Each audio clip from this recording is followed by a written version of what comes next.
He studied me for a long moment before clasping his hands behind his back. "Show me what you can do with fire and water." I straightened, raising my hand. With a simple flick of my index finger, a small flame sparked to life at my fingertip. Without thinking, I touched it to the dry leaf in my palm, watching as it curled and blackened under the tiny blaze. Harry's lips quirked upward.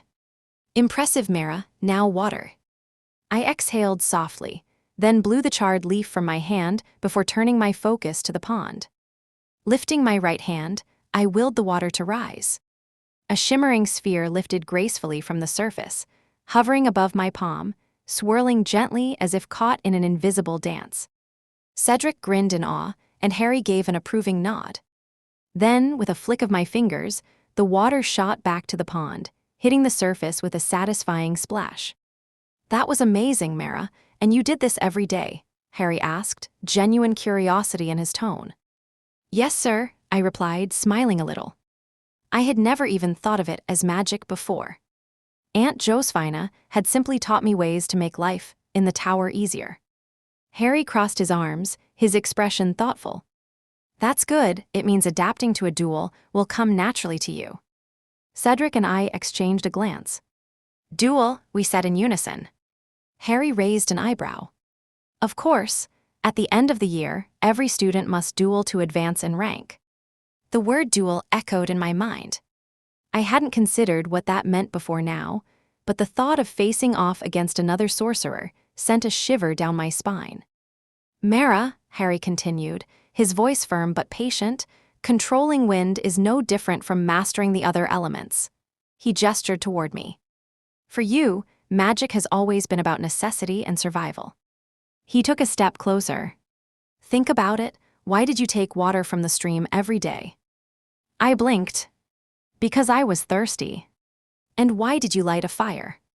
"When it was cold or dark in the tower," I answered slowly, realization dawning. "Exactly," Harry said. "Your magic responds to need.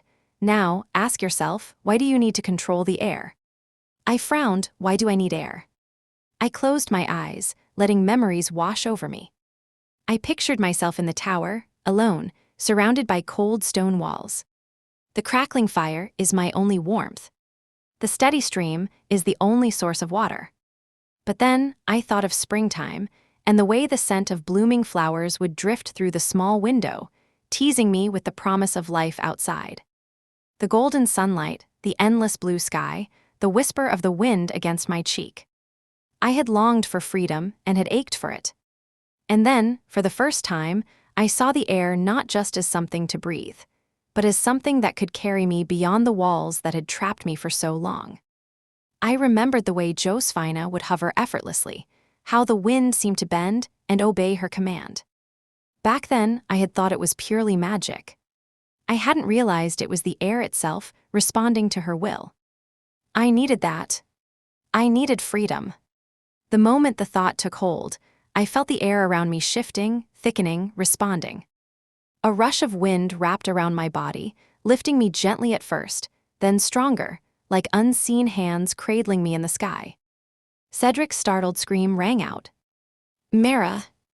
I snapped my eyes open and realized, with a jolt of terror, that I was hovering as high as the willow trees. Cedric and Harry gaped up at me, panic flashing across their faces. My heart slammed against my ribs. I hadn't meant to do this.